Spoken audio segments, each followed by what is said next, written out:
Golden, Melrose ou encore Granny. Aujourd'hui, elles sont les stars du village de Sainte-Marie-du-Lac-Nuisement. Je parle bien sûr des pommes. Les jaunes à gold, plus à manger cru, avec une peau relativement fine et une chair plutôt sucrée et juteuse. Ce dimanche, des centaines de visiteurs se sont pressés au village musée du Der pour redécouvrir ce fruit sous toutes ses formes. Soit pressé en jus, mixé en compote, ou encore cuisiné façon grand-mère, comme le fait ce boulanger.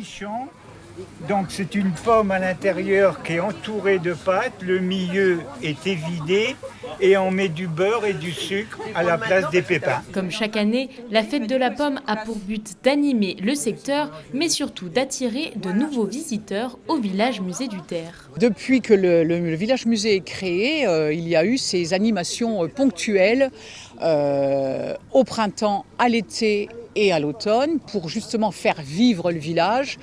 Évidemment, il est ouvert toute l'année, donc du 1er mars au 30 novembre, donc systématiquement on a des visiteurs.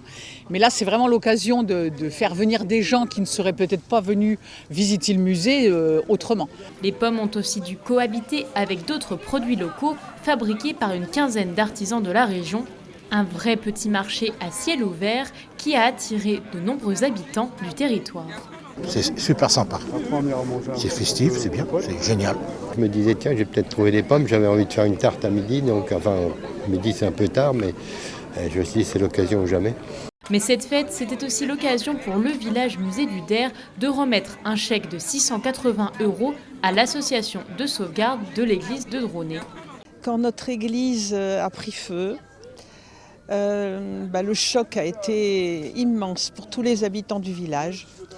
Et Madame Lucot, qui est la présidente du musée du Der, m'a contactée et elle m'a dit « on va mettre une urne dans le hall du musée, on va faire une collecte ».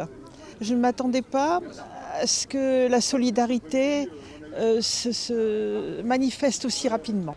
Une cagnotte a d'ailleurs été lancée sur Internet pour que l'association continue de réunir des fonds nécessaires à la reconstruction de ce bâtiment classé monument historique.